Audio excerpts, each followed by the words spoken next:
Hey class, good evening. Doug Brown here, your professor. I wanted to take a moment and just tell you how proud of you I am. We are in week 6 of the course just getting kicked off. So I wanted to take a moment and say great job for all the hard work you're doing. Very proud of you. You're very involved, engaged in the discussions. You're turning in your journals, your written assignments, using the feedback that I have been giving you on the other assignments, and you're using that to your advantage and moving forward. So good job. Now here we are in week 6. What does that mean? That means we only have a few weeks left of the class. Typically by week 6 you're tired. I fully understand. So you've looked at my feedback, you hear me talk about APA, you're tired. You have other things going on in life. You're trying to pay the bills, take care of the family. I'm not sure how many classes you're taking, but I realize you get tired in week 6. I totally understand. So I wanted to take this moment just to congratulate you, just to tell you that I'm very proud of all the hard work that you're doing. You really are doing a fantastic job in the discussions. Thank you for posting those discussions early, engaging the other students 2 or more times, getting in those papers, turning in the journal assignments. I'm very proud of the journal assignments, and here's why. You're not just doing the assignments. You're not just writing 1 or 2 sentences. You're writing 3 and 4 and 5 and sometimes 6 paragraphs, and including details, including examples, and putting your citations and references in the way you're supposed to, and I'm very proud of you.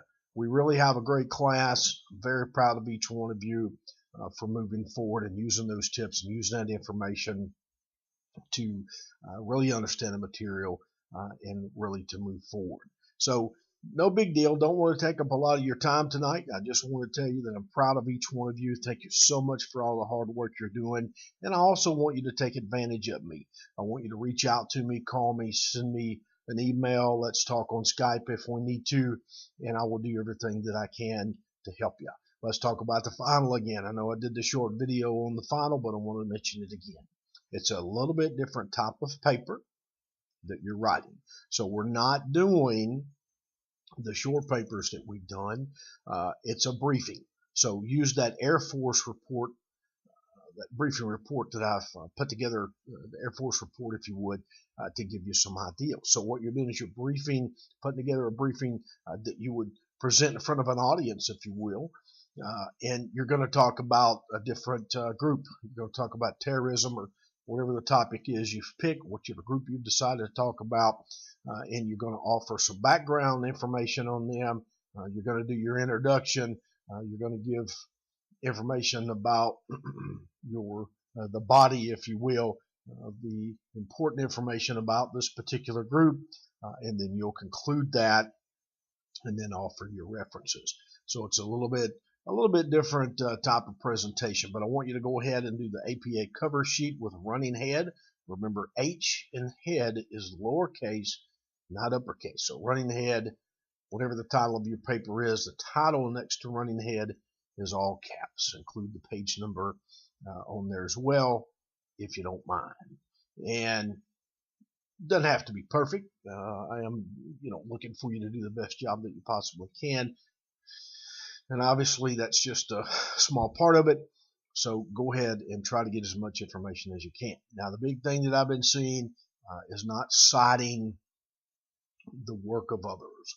So when you do a citation, keep in mind, I want you to think about this for the future. Keep in mind that when you do a citation, one citation does not cover the entire paragraph.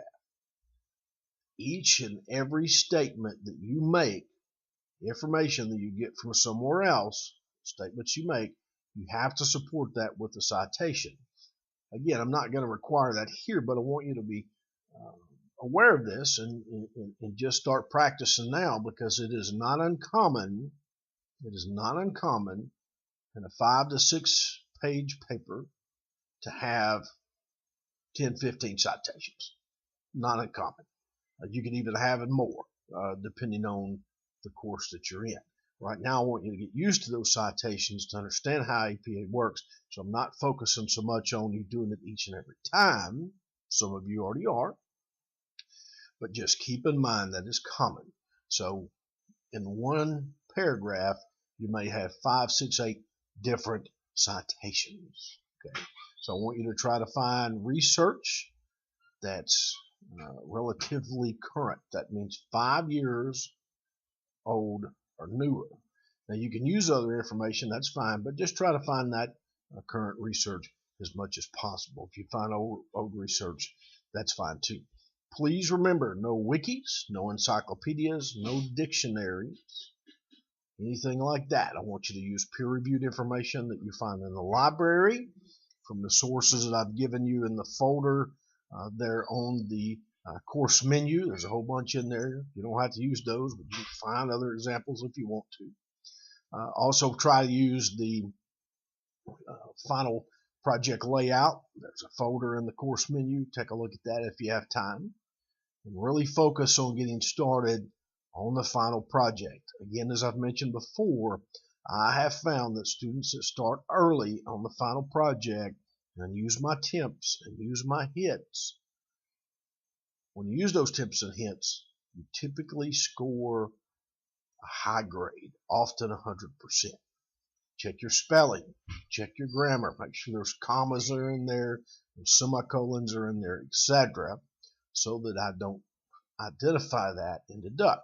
The best way to do that is simply to go up to spelling, click on spelling, check your spelling and grammar if you're using Microsoft Word and whatever other program, Google or Docs, or if you're using Macintosh, whatever. Check those spelling, check the grammar to make sure it's correct, and that'll make it easier. What I do is I typically look at it, have someone else take a look at it. You're writing for the reader, not for yourself. Just because you understand it does not mean the reader will. So make sure you write it for the reader, have someone in your house take a look at it, give them a pen, a pencil, whatever, let them mark it up, make sure that they understand it from the beginning to end, include those citations, check those grammar, or check your grammar and spelling to make sure there's no errors. And remember, you're doing a briefing. When in doubt, if you don't understand, I want you to call me, send me an email, and I will be more than happy to even take a look at your first draft and give you feedback on that first draft before you submit your assignment. I don't mind doing that whatsoever. So just be aware of that. If you want to write it, send me your first draft or give me some sort of an idea, whatever, send me an email. I'll take a look at that and give you some feedback, additional tips, additional hints to help you better understand the final project. That goes for everything that we do. Any difficulties with the discussions, the journals, anything that we do, I want you to call me. I want you to send me an email. Let's visit via Skype, whatever we need to do, and I will do everything I possibly can do. If I decide I'm not talking correctly tonight, I will do everything that I can that is possible to help you to understand the material and to move forward. Speaking of discussions, I mentioned this in my email. Please get your discussions in early. Please consider why you're there posting the initial discussion to engage other students. We've already started week 6 with a very fantastic, interesting discussion thread. So try to jump in early if you can and get that information in there. Share it, check your grammar, make sure that it's not just 1 or 2 sentences, that you have a full paragraph, maybe a couple paragraphs, and really think about what you're saying and support what you're saying. Those examples with citations, put the references at the bottom. I don't care on the discussions if references is centered or not, because that Blackboard always kind of messes that up. Don't care about that on the discussions, as long as you have the references, no colon next to them, just references, and then get those in. Now, one word of caution, I sent this in an email, but I want to talk to you about in a video. If you use Microsoft Word, Google Docs, or any of the other programs out there to keep up with your citations for your references, remember in the bottom, all the font needs to be the same. So what I'm looking for is Times New Roman, 12-point font. It all needs to be black, doesn't need to be bold. Make sure you have those in there.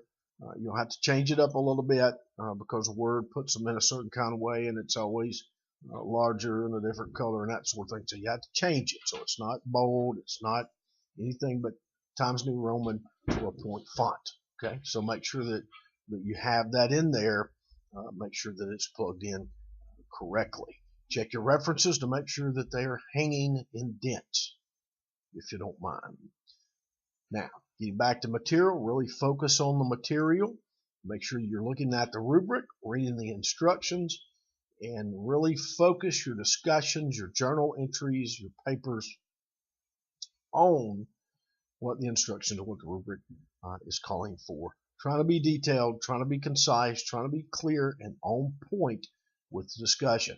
And finally, this week, please make sure that we stay on point with the discussion. Sometimes we tend to get off and we have these kind of sidebar conversations that are not on point with the discussion. Let's keep it focused. Let's keep it on task so that we all understand exactly what we need to do and we understand the material and we kind of help each other out if you don't mind. So, again, thank you for all your hard work. I am proud of each one of you. Get those late assignments in as well. If you're late on an assignment, please make sure you get those in as soon as you can so that I can get them graded. Don't wait till the last few days of the end of the class to submit them because it makes it very challenging for me to grade your finals and grade those late assignments and get your grades in on time. So get them in now if you possibly can. Keep up the great work. If you need me, I want you to reach out to me and I will do everything that I can to help you. Have a great week.